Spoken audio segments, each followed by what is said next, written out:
આપની અપરંપાર કૃપાથી સહસ્ર ચંડી અનુષ્ઠાનનો 5મો દિવસ અને વિશેષ કરી અને લલિતા પંચમીનો આ દિવસ. શાસ્ત્રકારો એવું કહે કે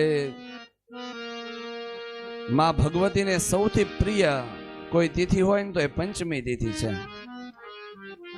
આપણી પંચાંગ અનુસાર 4 નવરાત્રી આવે, એમાંની એક આ નવરાત્રી એટલે ગુપ્ત નવરાત્રી. ગુપ્ત નવરાત્રીની અંદર સાધકો વિશેષ ગુપ્ત સાધનાઓ કરતા હોય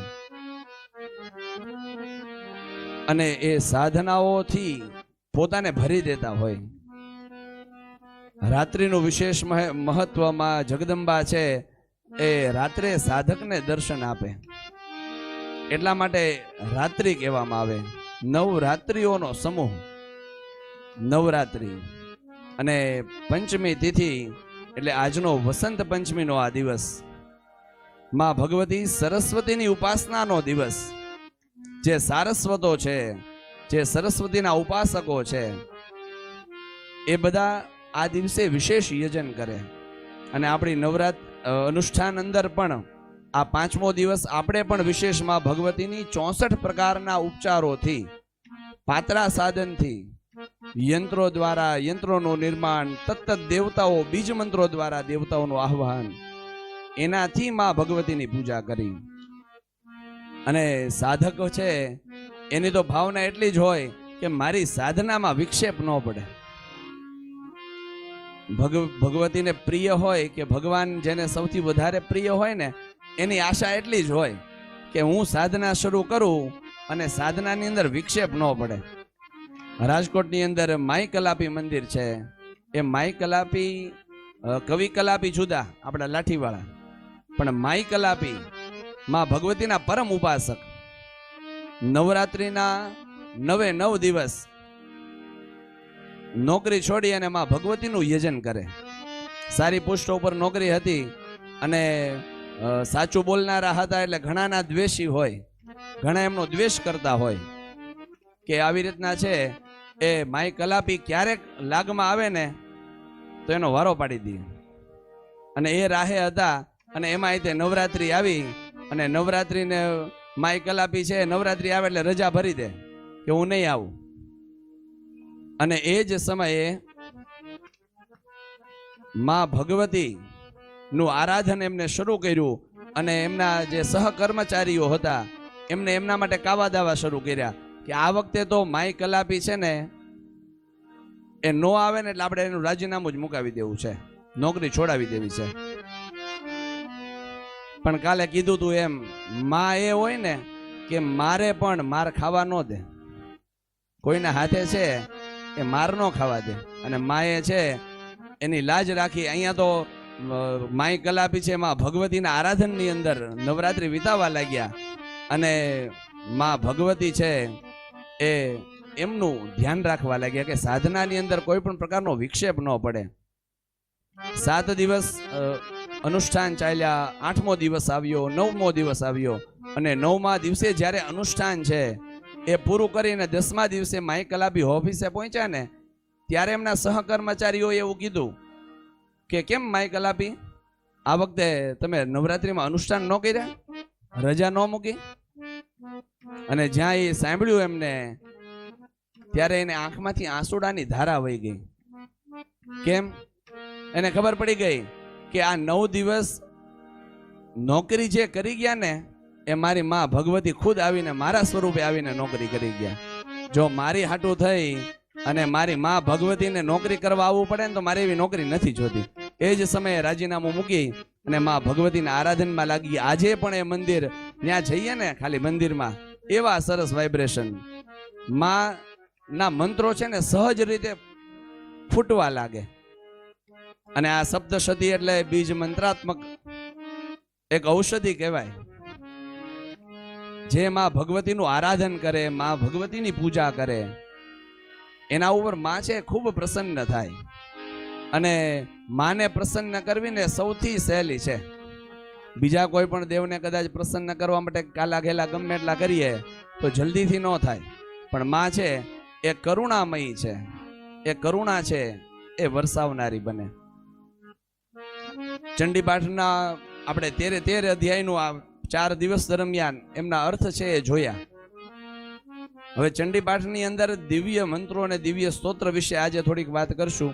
આજે રોજ કરતા થોડોક સમય વધારે થઈ ગયો છે, પણ સ્વાધ્યાય વગર છે ને એ કોઈ અનુષ્ઠાન છે પરિપૂર્ણ ન થાય. સ્વામીજીને ખ્યાલ છે કે સ્વાધ્યાય, પૂજન, અર્ચન, સ્વાધ્યાય અને સંકીર્તન આ અનુષ્ઠાનની કર્મ પૂર્તિ છે.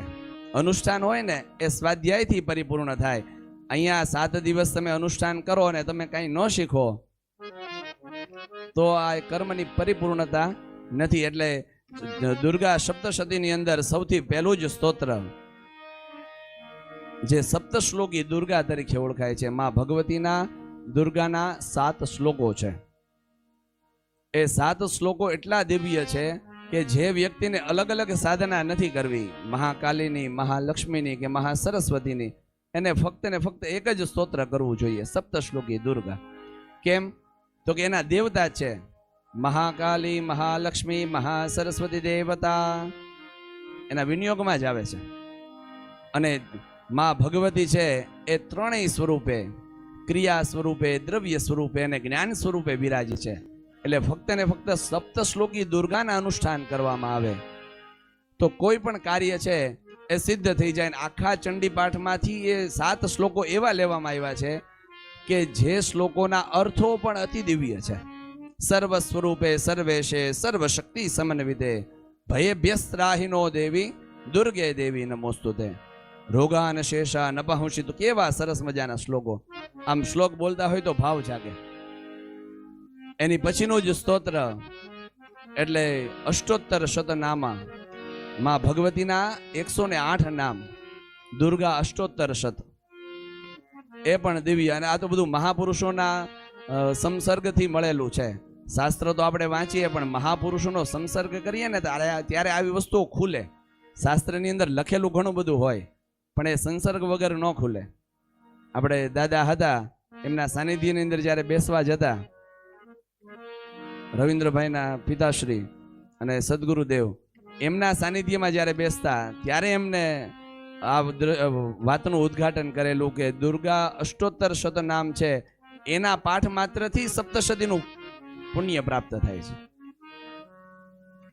અને સૌથી મહત્વનું સ્તોત્ર માં ભગવતી દુર્ગાના 32 નામ, દુર્ગા દ્વાત્રિંશન નામ માલા. આપ તો નિત્ય અનુષ્ઠાન કરો છો દુર્ગા બદ્રીશીના. બહેનોએ પણ અનુષ્ઠાન છે એ આ અનુષ્ઠાન કરવાનું હતું, એ નિમિત્તે એમને કર્યા કે હું દુર્ગા બદ્રીશીના પાઠનું અનુષ્ઠાન કરીશ. ભલે 9 પાઠ થાય કે સપ્તશ્લોકી દુર્ગાના એક અનુષ્ઠાન કરીશ, આ અનુષ્ઠાનની પરિપૂર્ણતા માટે. તો એની અંદર માં ભગવતીના 32 નામો છે એ દિવ્ય આપવામાં. કોઈ એમ કે કોઈ પણ કાર્ય સિદ્ધ નથી થતું અને દુર્ગાના 32 નામ કરે અને કાર્ય સિદ્ધ થાય ને થાય જ. જેમ કીધું તું એમ जर्मनी का बॉम्ब निष्फल हो सकता है लेकिन दुर्गा का मंत्र कभी नहीं. માં ભગવતી દુર્ગાનો મંત્ર એવો છે. અને એકવાર હે દુર્ગે એમ કહી દેવામાં આવે એટલે માં સિંહે સવારી કરી અને વિરાજિત થઈ જાય, આવી જાય અને સાધકની રક્ષા કરે.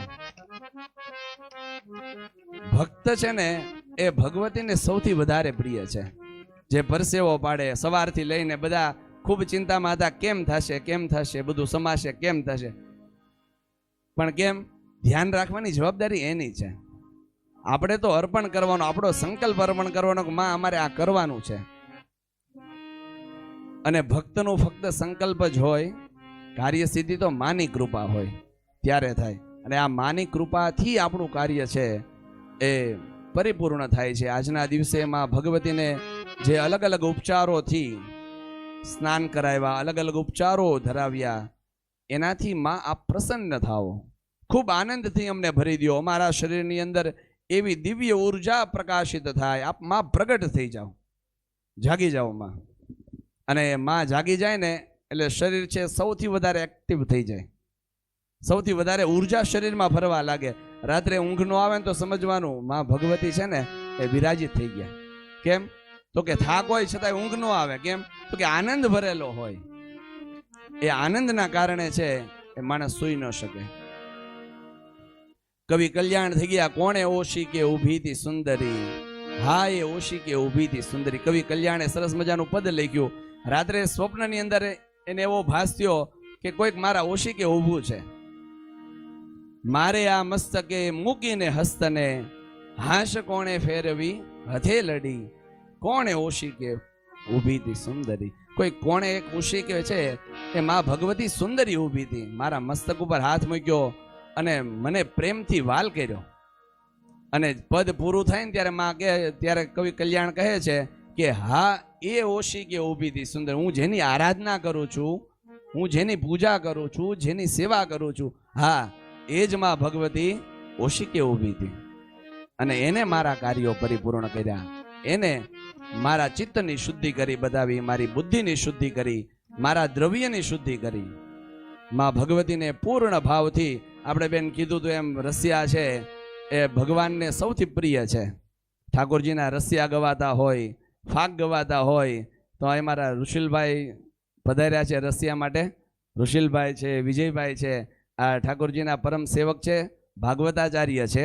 અને એમને વિશેષ આજે આપના રસિયા માટે છે એ આમંત્રણ આપ્યું હતું ને એ પધારી અને આપને થોડીક વાર, ભલે મોડું થયું છે પણ થોડીક વાર આપણે છે એનો લાભ લઈએ અને ત્યાર પછી આપણે કર્મની પૂર્ણાહુતિ કરશું. આજના દિવસને વિરામ આપશું પૂર્ણ ભાવથી.